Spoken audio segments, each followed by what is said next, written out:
Hey everybody, this is Angela from State of Puzzling. So I'm coming to you from my puzzle studio. The title of this video is Why I Don't Glue Puzzles. And so what you're looking at here are two of my older puzzles that are needing repair. The one on the left, I think is from the 80s. It's from the late 80s. The one on the right, I think is from the 90s. And so these were certainly puzzles that when I completed them, I was gluing my puzzles together, and then I was, putting them into these frames. And so these were, like I said, when I would glue puzzles, it took me years and years to get it right. There were many hits and there were many misses. The misses were certainly, just so devastating to me because, there were a lot of puzzles that were just not salvageable, and they were permanently damaged. And these were important puzzles in my collection, knowing that, a lot of puzzles, once they go through a first printing, once they go through the eBay markets, the secondary market, you can't get these puzzles again. And so some of my earliest puzzles were really damaged. I would say probably, I don't know, a dozen of them or so were easily damaged. Um, Puzzles, you have to realize puzzles are made of paper, right? It's cardboard paper. And one of the worst things that can happen to paper is warping. Another thing that can happen to paper is damage to the surface of the paper. And so when you're gluing, that is a wet technique. You're wetting the surface of the paper, and you're hoping that that thing is going to dry in such a way where it's not going to warp the puzzle. So there are a lot of chances. I'm not saying that you can't do it or shouldn't do it. I'm just saying for me, there are too many chances for things to go wrong there. And so I've really, over the years, moved to techniques. When I'm handling my puzzles, I move to techniques that are less fraught with errors and less damaging, less potential damage to the puzzles. Those of you who know me, I have been, if you are familiar with my videos, you know that I have been a puzzle collector and a curator for over 30 years. And I would say the first 10 or 12 years or so, I glued my puzzles, 100% glued my puzzles. And some were hits and some were misses. I tried all types of puzzle glue. I tried all types of techniques. I took classes on preserving paper and how to handle glue. I did everything that I could to really learn as much as possible about gluing in such a way to not damage the puzzles.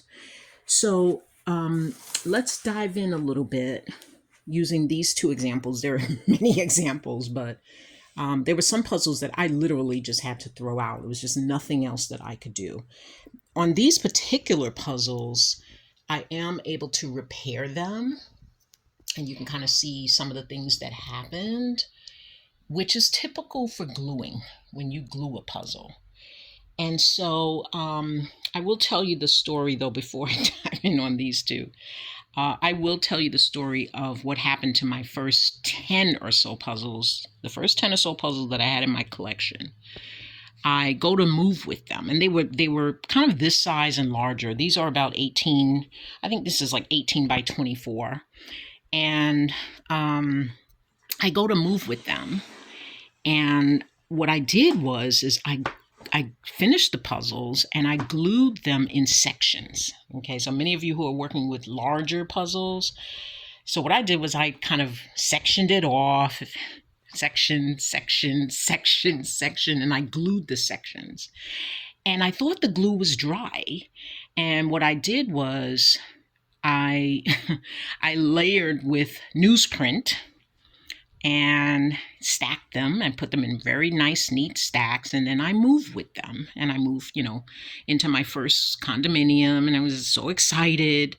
Then I go to unpack the puzzles, and they were all stuck together. All 12 of them. And I would say it was devastating, absolutely devastating. When I unpacked those packages, and every one of those puzzles was damaged. And so it was at that point that I really started to, consider the alternatives, to say, okay, well, what else can I do here? I was still gluing, but I was gluing less frequently because I was really actively researching other things that I could do. But I digress a little bit. So let me come back to what happened on these particular puzzles. These are salvageable puzzles. You can see this one is really quite beautiful. I love this puzzle. I put it in a frame as well. The puzzle itself, if you look along the edges on this puzzle, the puzzle itself glued very well. Okay, it glued flat, but what happened over time, like this puzzle, I would hang it up and then I would store it. And in storing it, obviously sometimes you're not able to store everything in, not able to store this puzzle flat. So when I'm storing this puzzle, I'm storing it hanging vertically. And what happened over time was that the pieces started to dislodge. And so the glue, actually dissolved in there, and it dried up over time. And the puzzle pieces actually dislodged. And you can kind of see in here, you can kind of see the pieces actually came out. And that was kind of surprising that one day I kind of go to pull this puzzle and I have some dislodged pieces. One of the other things that happened in this particular puzzle, and I've had this a lot over time, you can see that the pieces themselves, you see that they have kind of a white outline. Let me come in here with my pencil. You can see that these pieces have a white outline around them, all of them. So the original puzzle is not like that, right? But what's happening is the glue over time, when it dries, those little flakes are creeping through. And so you'll get, especially in your darker areas, you'll get that little white outlining. And that's not my lighting here. That's not the lighting. You'll get little white outlines coming through that puzzle. And that's kind of annoying, and I think it takes away from the actual picture. Let me cut that light off, and then you can see.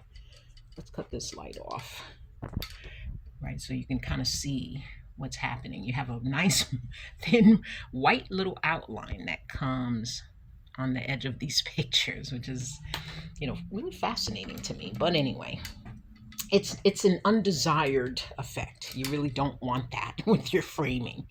Okay. And so that's kind of what happened with this puzzle. The frame itself is wrong as well. It's not an appropriate frame for this kind of a puzzle, for the size of the puzzle. I'll cover that I want to cover that in another video. We'll come back to that.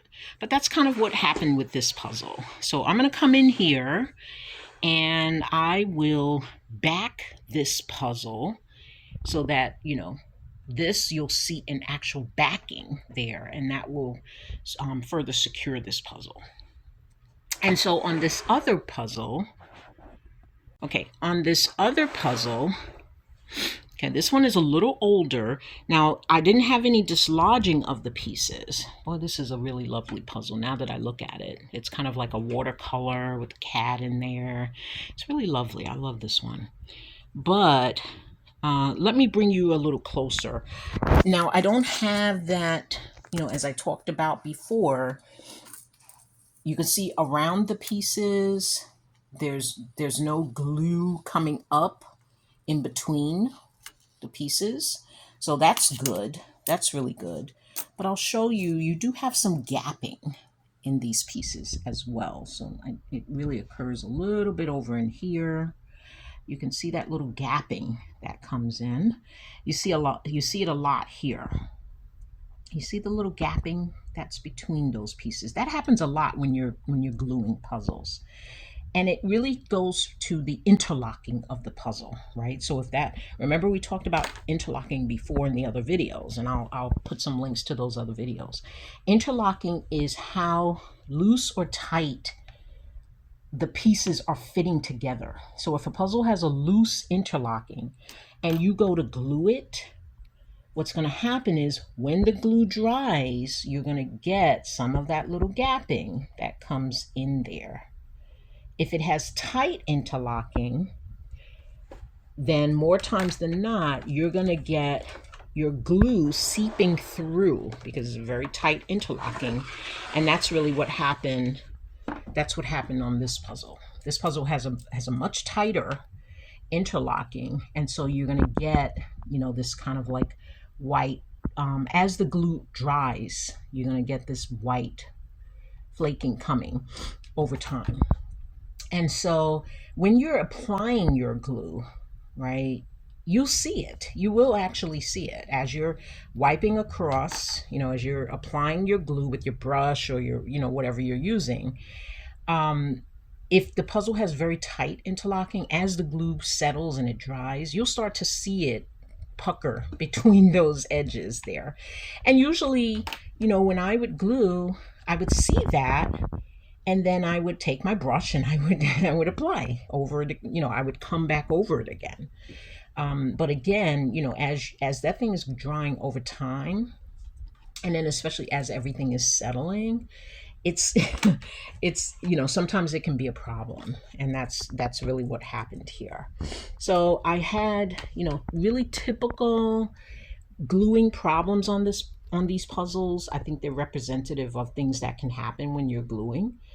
Also, when you're gluing, your backing is extremely important. If your backing is not sturdy enough, I'm going to show you the backing on these. See the backing on this. If it's not sturdy enough, if the frame itself is not sturdy enough, right? This is a very weak back here. It's not strong enough for this puzzle, for the size of the puzzle, for the weight of the puzzle. Puzzles have weight to them. So it's not like you're just framing a picture.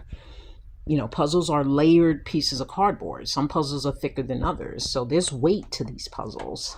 This one is even worse, right? You're totally the wrong backing on this one. This is an art board, and you can see that the art board itself warped. So the puzzle had no chance, really. I don't know if you can, okay, this is a good example here. You can see under here. And then plus I use plexiglass, which is totally the wrong way to go on these, right? So there's nothing sturdy here. And I do actually think I have some paper damage as well. There's a little bit of buckling on this particular piece here. You'll see it right in here. And again, that's glue damage. That's actually damage to the surface of the puzzle. Here's another piece here where you can see how this is actually it's dislodged a little bit, and it has gapping. So it's not a clean, the glue, it's wrought with potential mishaps. And like I said, I tried with the glues. I definitely tried with the glues. My relatives can attest to that. And I've gone through, really from puzzles that need to be repaired. These are good because I can salvage them, right? And then to puzzles that were completely lost. So I think I've shown you some examples of why I don't glue anymore. And I'm not a big advocate of that technique at all.